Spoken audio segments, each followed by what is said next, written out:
Hello friend, कैसे हैं आप लोग। तो आज की क्लास हम लोग की जो होने वाली है वो होगी सामाजिक विषमता के ऊपर। जब हम बात करते हैं सामाजिक विषमता के बारे में, तो सामाजिक विषमता की यदि बात की जाए तो ये जो हम बात करने वाले हैं, इसका जो मेन टॉपिक है वो टॉपिक है वर्ण व्यवस्था के बारे में बात करता है। तो बात आती है जो वर्ण व्यवस्था है, ये वर्ण व्यवस्था किसके ऊपर आधारित है। तो ये जो है वह जन्म के ऊपर आधारित है। मतलब जन्म के आधार पर हमने समाज को 4 वर्गों में बांट दिया, जिसकी जानकारी हमें धर्मशास्त्र और धर्मसूत्र जैसे 2 किताबों में जानकारी मिल जाती है। अब बात यह आती है कि जो धर्मशास्त्र और धर्मसूत्र जो किताबें लिखी गई थी, वो कब किताबें लिखी गई थी। तो वह 6th BCE के टाइम में सबसे पहली बार लिखी गई थी, जिसमें समाज को दैवीय व्यवस्था के आधार पर, किस व्यवस्था के आधार पर, दैवीय व्यवस्था के आधार पर 4 वर्गों में बांटा गया। जिसे कहते हैं ब्राह्मण, क्षत्रिय, वैश्य और शूद्र कहते हैं। यहाँ पर शूद्रों को और वैश्यों को समाज के सबसे नीचे वाले वर्गों में स्थापित किया गया, और समाज में सबसे ऊंचे वाले स्थानों पर ब्राह्मणों को, उसे नीचे वाले स्थानों पर क्षत्रिय को और उसे नीचे वाले स्थानों पर वैश्यों को स्टैब्लिश किया गया, स्थापित किया गया। इस प्रकार से हमने अपने समाज के अंदर वर्ण की व्यवस्था को स्थापित करने का काम चालू किया। यदि हम बात करते हैं इसके दूसरे मेन टॉपिक के बारे में, जिसका नाम है 3.1, यदि हम इसके ऊपर बात करें तो ये कहता है उचित जीविका। मतलब हमारे समाज में जो हमने इन 4 वर्णों के बारे में देखे, जैसे कि ब्राह्मण, क्षत्रिय, वैश्य और शूद्र, तो इनकी जो जीविका थी, मतलब इनका जो जीवन था, वह किस प्रकार से चला करता था। तो इनके जीवन की बात करें तो इनके जीवन के बारे में हमें जो जानकारी मिल जाती है वो धर्मसूत्र और धर्मशास्त्र जैसे किताबों से मिल जाती है, जिसमें चारों वर्गों के बारे में, आजीविका के बारे में अर्थात उनको जीवन को चलाने के बारे में विभिन्न प्रकार के बातें बारे में बताया गया है। जैसे कि यदि ब्राह्मण अपना जीवन चलाना चाहता है तो वो क्या क्या काम करेगा। तो वह वेदों की शिक्षा का अध्ययन करेगा, यज्ञ करेगा या फिर करवाएगा। उनका काम दान देना है और लेना भी है, मतलब कि वो किसी को दान दे भी सकते हैं, किसी से दान ले भी सकते हैं। यदि हम इसकी बात करें, जैसे कि आपको पता है राजा, तो राजा के यहाँ तो कई सारे काम होते हैं। राजा जो होता है वो यज्ञ करवाता भी है, और जो ब्राह्मण होगा वो खुद भी यज्ञ करेगा अपने आराधना करने के लिए, नए नए सिद्धियों को प्राप्त करने के लिए। तो इस प्रकार से ये ब्राह्मण के कुछ महत्वपूर्ण कार्य स्थापित किए गए।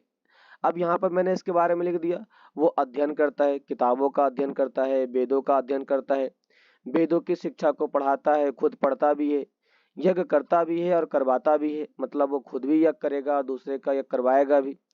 ये जो काम था वह खास करके देखा जाए तो ब्राह्मणों के द्वारा क्षत्रिय के लिए किया गया था। मतलब क्षत्रियों को जब अपने युद्ध में विजय प्राप्त करना होता था तो वह लोग पहले यज्ञ की प्रक्रिया को पूरा किया करते थे और उसके बाद वह युद्ध लड़ा करते थे। तो इस प्रकार के काम ब्राह्मणों के द्वारा ही किए गए थे। और यदि बात करें यहाँ पर दूसरा मेन पॉइंट जो ब्राह्मणों के द्वारा किया गया, वो था दान देना और दान लेना। जैसे कि दान देने के बारे में बात किया जाए तो आपको पता होना चाहिए कि जो ब्राह्मण हुआ करते थे वो राजाओं को सुख की, समृद्धि की, यज्ञ की प्राप्ति की दान दिया करते थे। और दान लेना के बारे में आपको पता होगा कि जब भी वह क्षत्रियों के घर पे अर्थात राजा के घर पे जब भी वो यज्ञ किया करते थे तो राजा इन लोगों को क्या दिया करते थे, तो इन लोगों को बड़ी मात्रा में दान दिया करते थे। अब इन लोगों को जो दान देने की जानकारी मिलती है वो दान में इन लोगों को दिया गया था, गौ दिया गया था। मतलब इन लोग को बड़ी संख्या में जानवरों को दिया गया था। दूसरी बात, इनको जो दिया गया वो भूमि दिया गया था। इस प्रकार के दान दक्षिणा ब्राह्मणों को दिए गए थे राजाओं के द्वारा अर्थात क्षत्रियों के द्वारा दिए गए थे। दूसरी यदि बात करते हैं तो दूसरा काम आता है क्षत्रियों के बारे में। मतलब जो क्षत्रिय हुआ करते थे वह कौन कौन से काम किया करते थे। तो क्षत्रियों के यदि काम की बात कर ली जाए तो ये लोग काम क्या करते थे, युद्ध करना। मतलब ये लोग दूसरे राज्यों के ऊपर युद्ध किया करते थे और अपने राज्य की सीमा को बढ़ाया करते थे। इनका दूसरा काम था लोगों को सुरक्षा प्रदान करना। मतलब कि जो भी उनके राज्य के अंदर रहता है, जैसे कि ये हमारा हो गया मगध राज्य, तो मगध राज्य में जितने भी लोग होंगे उन सभी लोगों की सुरक्षा करना ये उनका दूसरा कर्तव्य माना गया था।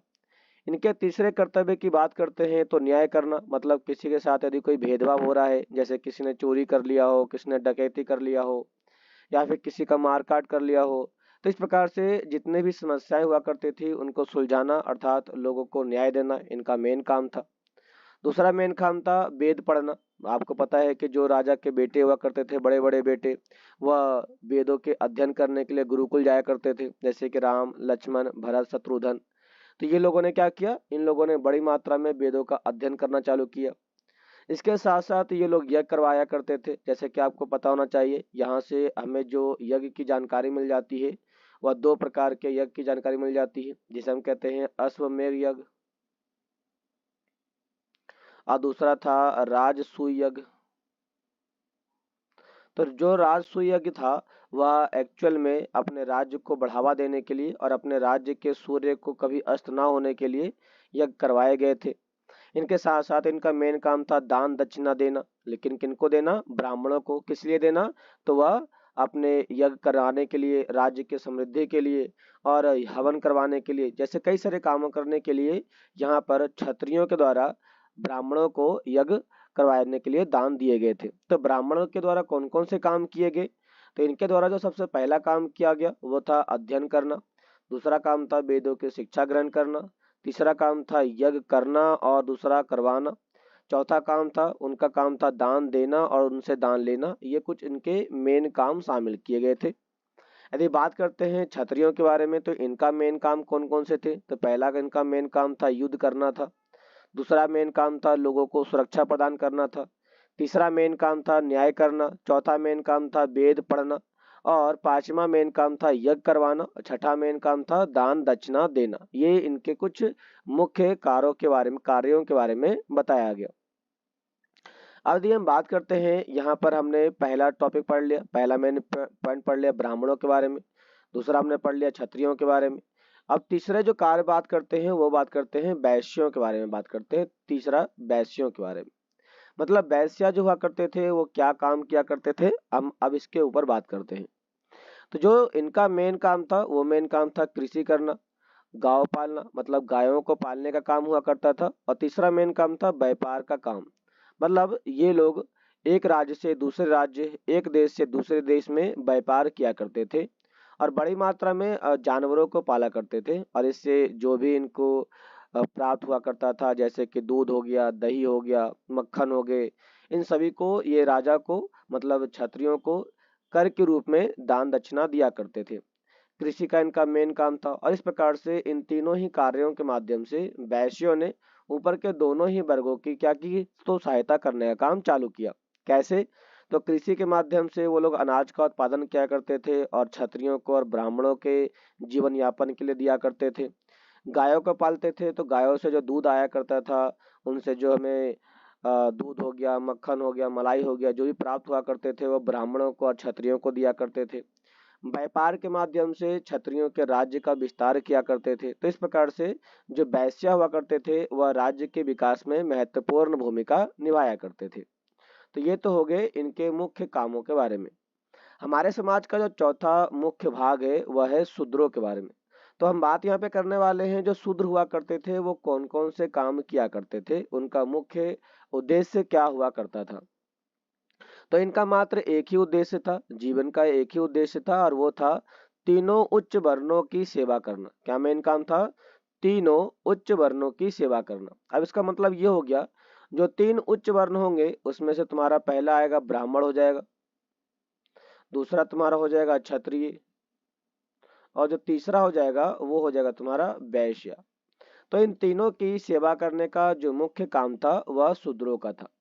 तो यहाँ से कई बार आपके एमसीक्यू आ जाते हैं। आपसे एमसीक्यू जो आएगा वो ये आएगा, इनमें से बताइए कि किनके कौन से काम हुआ करते थे। तो ब्राह्मणों के, क्षत्रियों के, वैश्यों के कामों को मैच करने का काम आ सकता है, या फिर इनको सीरीज फॉर्म में बताने का काम आ सकता है कि इनमें से कौन सा सही है कौन सा गलत है। यदि ऐसा क्वेश्चन आता है तो आपके लिए ये जो पॉइंट है ये पॉइंट VVI पॉइंट है, क्योंकि इस पॉइंट से क्वेश्चन बनने की संभावना ज्यादा रहती है।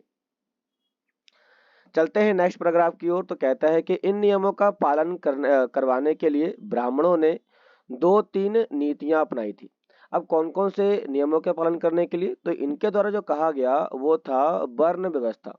तो वर्ण व्यवस्था को पालन करने के लिए उन लोगों ने कुछ नीतियों को अपनाने का काम किया था। क्या अपनाने का काम किया था? नीतियों को। नीतियों का मतलब होता है कुछ उन्होंने पॉलिसी बनाई थी और पॉलिसी के माध्यम से इन नीतियों को अपनाने का काम किया। जैसे उन्होंने क्या क्या चीजों को अपनाया, तो कहता है कि जैसा कि हमने पढ़ा, ये बताया गया कि वर्ण व्यवस्था की उत्पत्ति एक देवीय व्यवस्था से होती है। किससे होती है? दैवीय व्यवस्था से।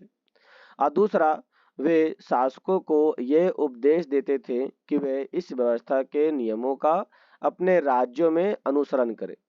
तो पहला काम हो गया, इनकी जो पॉलिसी थी, उनकी पॉलिसी में जो सबसे पहला पॉइंट जोड़ा गया वो था यहाँ पर दैवीय व्यवस्था थी। क्या थी? दैवीय व्यवस्था। मतलब इनके द्वारा स्थापित किया गया कि जो ब्राह्मण, क्षत्रिय, वैश्य और जो शूद्र होते हैं वह दैवीय व्यवस्था के आधार पर स्थापित किए जाते हैं। ये इनकी पॉलिसी को स्थापित किया गया। इनका जो दूसरी जो मुख्य नीतियां थी, जो उपदेश थे, वो कहता है क्या वे शासकों को ये उपदेश दिया करते थे। शासक का मतलब राजा हुआ करते थे। उनको ये उपदेश दिया गया कि वह इस व्यवस्था के नियमों का पालन अपने राज्य में करेंगे। मतलब कि दैवीय व्यवस्था का संचालन संचालन कौन करेगा? तो राजा करेगा। और ये दूसरे नियमों को स्थापित कर दिया गया। तीसरे में उन्होंने लोगों को यह विश्वास दिलाने का प्रयत्न किया कि उनकी प्रतिष्ठा जन्म पर आधारित है। मतलब जो बात करते हैं वर्णों के बारे में, तो वर्णों के यदि बात करते हैं तो वर्णों का जो निर्धारण किया गया वह किसके आधार पर किया गया? तो वो किया गया जन्म के आधार पर किया गया। तो इन तीन नीतियों को यहाँ पर पालन करने की बात की जाती है। किंतु ऐसा करना आसान बात नहीं है। अतः इन मानदंडों को बहुधा महाभारत जैसे अनेक ग्रंथों में वर्णित कहानियों के द्वारा बल प्रदान किया गया है। यहाँ से जो मुख्य क्वेश्चन आता है वो ये आता है कि जो वर्ण व्यवस्था के नियमों का पालन करने के लिए कौन कौन सी पॉलिसी बनाई गई थी। तो ये 3 पॉलिसी बनाई गई थी और ये क्वेश्चन आपके 3 मार्क्स के आ जाते हैं। तो 3 नंबर के लिए क्वेश्चन आते हैं तो आप इन तीनों ही चीजों को लिख करके इसकी व्याख्या कर सकते हैं। पहला पॉइंट क्या था? तो ब्राह्मणों ने देवीय व्यवस्था की स्थापना की थी। दूसरा मेन काम था कि देवीय व्यवस्था का संचालन करना राज्य का कर्तव्य होगा। और तीसरा जो मेन काम था, वर्णों की व्यवस्था का जो निर्धारण किया गया वो जन्म के आधार पर किया गया था। ये थे इसके कुछ मुख्य बिंदुओं के बारे में। तो क्लास, क्या आप लोग को ये दोनों पॉइंट समझ में आ चुके हैं? सामाजिक विषमताएं मतलब वर्ण व्यवस्था के दायरे में और उनके परे कौन कौन से हुआ करते थे। वर्ण व्यवस्था की जो स्थापना की गई थी वह जन्म के आधार पर किया गया था और जन्म के आधार पर समाज को 4 वर्गों में बांटा गया था। 4 वर्गों की जानकारी हमें धर्मशास्त्र और धर्मसूत्र नामक किताबों से मिल जाती है, जिस किताब को 6 BCE के टाइम में लिखा गया था। यहाँ पर समाज को जो 4 वर्गों में बांटा गया है वो दैवीय व्यवस्था के आधार पर बांटा गया है, जिसमें पहला जो था वो ब्राह्मण था, दूसरा क्षत्रिय था, तीसरा वैश्य था, चौथा शूद्र था। इसके बाद का बात करते हैं ब्राह्मणों के, क्षत्रियों के, शूद्रों को और वैश्यों के कार्यों के बारे में। तो यदि ब्राह्मणों के कार्य की बात करते हैं तो इनका मेन काम था अध्ययन करना, वेदों की शिक्षा देना, यज्ञ करवाना और करना, दान देना और लेना, ये सारे मेन काम किए गए थे। इनके साथ साथ हमने यहाँ पे देखा था वैश्यों के बारे में। वैश्यों का 3 काम था, पहले खेती करना, दूसरा जानवरों को पालना मतलब गायों को पालना और तीसरा था व्यापार करना। शूद्रों का एक काम था और वो था ऊपर के तीनों वर्गों की सेवा करना। ऊपर के तीनों वर्गों का मतलब होता है ब्राह्मण, क्षत्रिय और वैश्यों की सेवा करना, इनका मुख्य कर्तव्य होता है। ब्राह्मणों ने इस प्रकार के वर्ण व्यवस्था के पालन के लिए कुछ नीतियां या फिर पॉलिसी को बनाने का काम किया गया था। पहली जो नीति थी वो वर्ण व्यवस्था की या दैवीय व्यवस्था की स्थापना थी। दूसरी नीति थी कि दैवीय व्यवस्था को जो स्थापित कर दिया गया है उनको संचालन करना मतलब समाज में लेकर के चलना। जो काम कौन करेगा? राजा करेगा। इसके साथ साथ वर्ण व्यवस्था की जो निर्धारण किया गया वो जन्म के आधार पर किया गया। इस प्रकार की चीजों को यहाँ पर शामिल कर दिया था। ये थे इस टॉपिक के बारे में। यहाँ पर एक टॉपिक ऐड किया गया है जिसमें लिखा गया है एक दैवीय व्यवस्था। अब हम बात करेंगे जो दैवीय व्यवस्था है वो क्या है, इसमें क्या बताया गया है। आइए इसके ऊपर बात करते हैं।